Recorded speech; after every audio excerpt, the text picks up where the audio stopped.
Perfect. Here we are. And it looks as though we are live.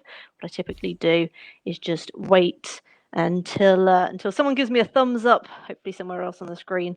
Or if you are listening, if you are seeing us, then type me a little comment so that I know that we are live and so that I know that people can see us. That always helps me before we start. So I'll wait along just to make sure that we are live and we are running. And then once I get the go ahead, we will be able to begin. So here we are. That's just going to there we are. I can see that there is a like. If somebody, there we are. Ashma can see me. I can see me as well. Perfect. All right. So, hello to anybody who is watching us live and also to anyone who is watching us on replay. So if you're watching on replay, give us a little hashtag replay. Let me know that you are here.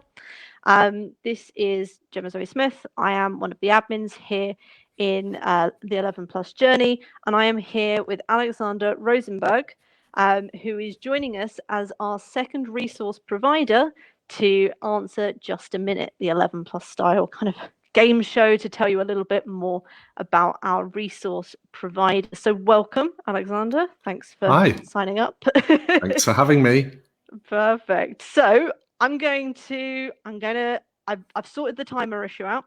I've got a trusty phone timer because last time we had a little bit of a problem with the timer, but I think we're probably ready to start. And throw it at me. First question to you. Oh, you're frozen. Oh, we're back. We're back. What is my product and who's it aimed at? Can you hear me okay? Go. I can hear you perfectly. Off we go. So I've got a few different products and they're all housed at linkythinks.com. You might know the word wheel books. There's the elementary word wheel book, the advanced word wheel book, and the pro word wheel book. And the idea of all of these products is that they are for vocabulary building and confidence in creative writing. So you can see loads and loads and loads of words to start sentences, fancy phrases for academic essays, alternatives for boring verbs and adjectives, and also pages on describing animals, senses, emotions, seasons and weather, colors, etc., etc. And the new Pro edition is more aimed at teenagers and adults, where there are pages for filling out CVs and all that sort of thing. And there's also the descriptionary book, which I'll tell you more about in a minute, that's all about describing people. Okay, right. Stop there for me. Okay. Got there just about. And our next one,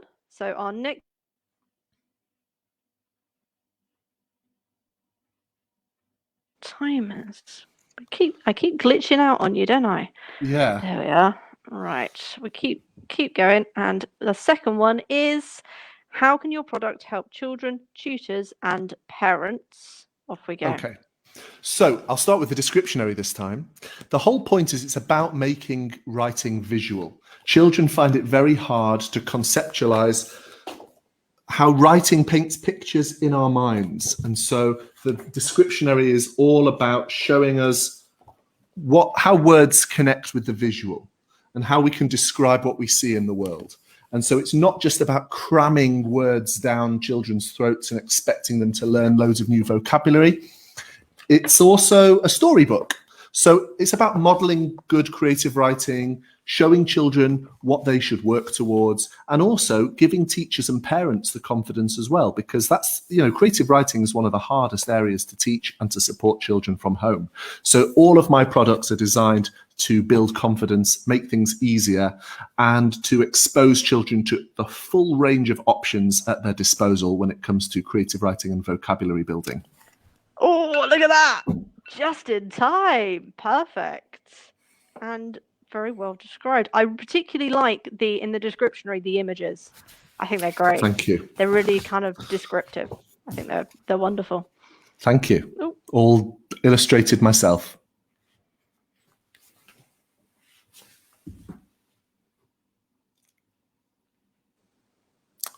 No idea why we keep cutting out, but I Apologies, think you're guys. back. I am having an issue with the Wi-Fi. What is happening? Oh, I've had some glitches. It's telling me that I'm unstable on Wi-Fi. You're back now, I'll tell though. you what am I gonna do? I am back now. Perfect. Yeah. Right, let's continue. If it continues, I might just change internets, but we're gonna keep going. All right. Okay. So next question that we have is, what problem does either of those resources solve, and what is unique about it? Here we go. So I think when it comes to the word wheels, the problem solved is that children often, when it comes to vocabulary building, think that the biggest word is the best. And this is all about teaching children to be discerning and to choose not just the longest, fanciest word, but the best one for the context. So, rather than just relying on basic verbs, you've got more ambitious ones. Rather than relying on boring openers starting every sentence with I or he or she, you can open with verbs, adverbs, similes, emotions. When it comes to the descriptionary, I think it solves the problem of focusing so much on, I guess, the formulae of writing and not enough on the enjoyment of it. So all of my resources try to make children see the enjoyment of writing and to bring that out of them in a way that other products don't. All right. You're definitely getting it on time. Brilliant. Let's move on to the next one. So, next question. Is your work 11 plus specific, or does it cover a broader area? All of my products are appropriate for 11 plus and beyond. So it's not 11 plus specific at all. I try and design things that can be used across the board, whether it's SATs or just general enrichment. But most of my customers, most of my clients for my lessons and my resources are 11 plus based. But I think that it's really important, even when preparing for an exam, not to take an exclusively exam orientated approach. Otherwise, a child is at risk of approaching their education in a way that's only exam orientated, and it's not conducive to a love of learning. So all of my products, I feel what makes them different is that they are all about method and rigor in that sense, but it's primarily about a love of learning and a love of getting to grips with these methods. And once you've got a child engaged in that way, the rest of the work does itself, because there's no screaming and arguing to get them to do their homework. They sit down and use Linky Thinks resources absolutely willingly. Ding! Perfect. All right. Right. Next question is, what other resources would you recommend and ones complement yours? So. Okay. What other resources? I really like Sheena Ager's Cadwallader Quest series. I had heard of them already, but it was actually my students who put me onto them. And I kept hearing about them. And eventually I just thought, I better have a look at these myself because my students are just raving. So I definitely recommend those for vocabulary building and also, again, just enjoyment of learning. If I can recommend another one of mine, there's the How Do I Feel wheel behind me there. And I've just pulled my phones out. So that is all about emotional literacy and mental health, which is not exclusively to do with 11 plus or that sort of thing, but a healthy mind, a child that is coping well with the stresses of exams and the pressures of school is always going to perform better in the school. And what could be more important in a child's life really than their mental well-being, I say. Perfect. All right. Yeah, there's a couple of kind of ways of talking about feelings and things that are coming into the resource market, and it's something that I don't think's necessarily been thought of a lot in the 11 plus, or indeed in primary schools. So it is really great to see that kind of come out. I think Perfect. so. Next one is, what are you working on now? Well, Give us a sneak peek. Without giving away too much, I'm working on the next edition. I'm working on a few things. I'm working on the next edition of the descriptionary book. So that's going to be focusing on not only a different area of description, but It's going to focus on planning and plot and how to structure a story and how to write stories in all different ways with scenery and settings and all that sort of thing. Some exciting digital online resources that I can't quite tell you about, but that's really exciting. That's going to be a game changer. I mean, I've had a few meetings in the last week that I'm so excited. I can't wait to tell everybody, but I'm not going to yet. And also some other resources to do with vocabulary building, but going back to the kind of etymology of words and where words come from, because I think that's something that's lacking. If you want children to be able to understand any words that they come across, give them an understanding of the building blocks of words and a few other things that I'll save for another time. Perfect. Useful to tell us a little bit about where you're going. I'm particularly interested in that etymology one. I took Latin for a very small amount of time in school, and I wish I'd taken it for longer because it does really tell you about the roots of some words. And I love it. Useful. I love it. It helps in every area of life as well. I should have taken it for longer. Right. Top tips. Top tips for year 4, 5, 6. Could be one of them, could be all of them. Entirely up to you. And your time starts now. Okay. I would say, first of all, be aware of how much time you have. It's very easy for parents, understandably, to get caught up in the hype and to project their own anxieties onto the child, or even just to stress too much, too soon. It's important to know that a lot can develop in a short space of time with the right approach. You don't have to start as soon as they come out of the womb, preparing them for 11 plus. Starting in year 5 is fine. Starting in year 4, as long as you get it right and take things gently, is the right, is absolutely fine. Just make sure that you're keeping those foundational skills strong leading up to 11 plus preparation. And as I said before, there's no aspect of your child's exam life that's more important than their mental health. So make sure to plan the rests, the fun, all the enjoyment outside of work as a reward, as well as planning the hard work, and they'll be fine. Perfect. Good stuff. Yeah, it is important. Make sure they've got some downtime, because otherwise, year 5 and 6 they do no burn fun. out. It's no fun. All right. So this last question is one that we ask a slightly different question for each person. Just a Minute is a game show. If people don't know, it's on Radio 4. The idea is that you talk a minute.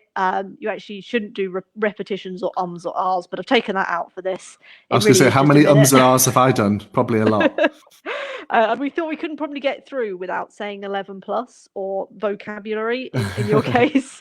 So it's our version of Just a Minute. So this last question is about a game show. It's a little bit of fun. Gives an idea about who you are to our listeners, to our viewers. So what lifeline would you use first in Who Wants to Be a Millionaire? And I want to know why. Oh God. Well, it depends on the question. I think if it was something to do with arts and culture or science, I might be able to narrow it down with a 50-50. If it was something that I just had no clue about, I'd probably use Phone a Friend. And I did a little pub quiz style thing a few months ago, which included a Mr. Richard Gray, and he was much better at general knowledge than me. So I think I'd probably call him if he'd pick up the phone to me and help me win £1 million. I'd probably give him a cut of it if he got the winning answer. But yeah, would I ask the audience? I don't know. Depends who the audience is. It depends. It depends. Very untrusting of large crowds of people, so maybe not. Fair enough. So your Phone a Friend would be Richard Gray because he has maybe a better general knowledge. He was amazing in the pub quiz. We had like a Christmas pub quiz and he was fantastic. Yeah. Okay. So Richard Gray, if you are listening, you are going to be Mr. Rosenberg's Phone a Friend if he was to ever to go on Who Wants to Be a Millionaire. We've come to the end, Ali. Thank you very much. Oh, that was painless enough.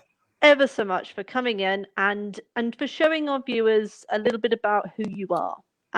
Thank you very much. We've done these to allow our viewers, to allow the 11 plus journey to see the people behind the resources. Often we don't see you and we don't see your faces know so much. So, well, I should useful say as well. before I go that all the resources I've shown you are available on linkythinks.com. If you go to the online shop on linkythinks.com, or you can see them on Amazon. We're now available on Amazon Prime if you want that free next day delivery with your Prime account. Perfect. And please So do leave a review. linkythinks.com is the place to go to find all of your stuff. Is that right? Yeah, including classes and more information about me as well. Yeah. Perfect. All right. If you are a resource provider, you're watching Ali and I, and you are thinking, I really want to be here. I want to be the one answering those questions. I've got a resource that I think people, really want. Then do drop us an email at 11plusjourney@gmail.com, and we'll get you sorted out with a slot, just like we have done for Ali and Linky Thinks. So thank you ever so much for being here and for coming on and for chatting with me. Thanks very much, Ali. Thanks, Jemma. See you soon. All right then. Bye bye.